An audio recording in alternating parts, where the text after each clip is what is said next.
Ôtez pas tous, bien-aimés frères et sœurs, pour 3 mois de mauvais services rendus à la France, pour 3 mois de chaos politico-économique avec la complicité d'un psychopathe qui s'appelle Emmanuel Macron, Monsieur Barnier s'en sort plutôt mieux. 3 mois seulement. Il part avec une indemnité de retraite de 44 730 €. Les amis, ça c'est l'indemnité de retraite. Monsieur, comme vous partez, voici on vous donne ce pactole. Monsieur Barnier aura une voiture à sa disposition. Il aura un chauffeur à vie. Pour toute sa vie. Hein. Donc là, le reste de sa vie, là, s'il peut rester vivre encore 20 ans, 30 ans, 50 ans, 100 ans, il aura un chauffeur payé par l'État français. Ah oui. S'il a un chauffeur qui est payé par l'État français, ça veut dire que l'État français doit toujours lui offrir une voiture. Oui. Et s'il a un chauffeur, il devra en principe aussi avoir un garde du corps, payé par l'État français. Écoutez ce que Michel Barnier aura comme frais de retraite. 150 000 € par an. Ça, c'est le résultat de 3 mois de travail. Il a fait seulement 3 mois et il n'a rien foutu. Il a mis le pays à genoux. Même pas à genoux. Il était déjà à genoux. Lui, il a carrément fait coucher à l'agonie.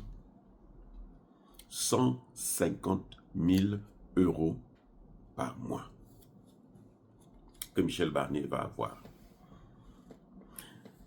Ça fait près de 7200 environ pour sa retraite parlementaire et en tant qu'ancien ministre. Et il aura 5300 € par mois comme pour son passage au Conseil d'État. Donc au total, M. Michel Barnier aura 12 500 € chaque mois que l'État français doit lui donner. Et quel est le travail qu'il a fait? D'après vous, il a fait quoi? D'après vous. Maintenant, son passage à l'Union européenne et autres, là aussi, ça, je n'en sais rien. Bref, les amis, pourquoi je vous en parle? Si je m'en fous, ce n'est pas mon argent. Ça ne nous regarde pas. Pourquoi je vous en parle? C'est parce qu'il y a beaucoup parmi nous qui passent leur temps à insulter nos chefs d'État africains.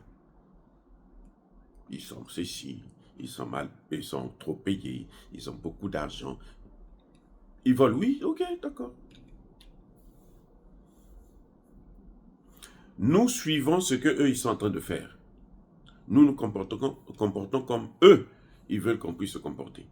Ce que nous faisons là, dans nos pays, c'est exactement ça. D'ailleurs, chez nous, on ne respecte pas ça.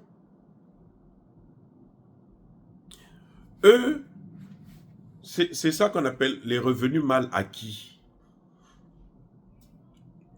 Un monsieur qui a mis son pays à genoux, on lui donne encore de l'argent pour le service rendu dans la destruction d'un pays. Si c'était en Afrique,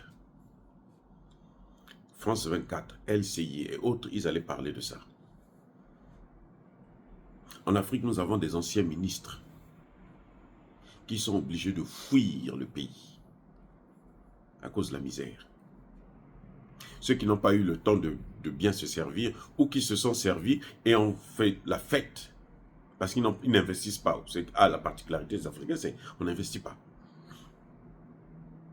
On vit au jour le jour. C'est-à-dire que dès qu'on a on va prendre telle femme par là, on va prendre telle maison, on va louer.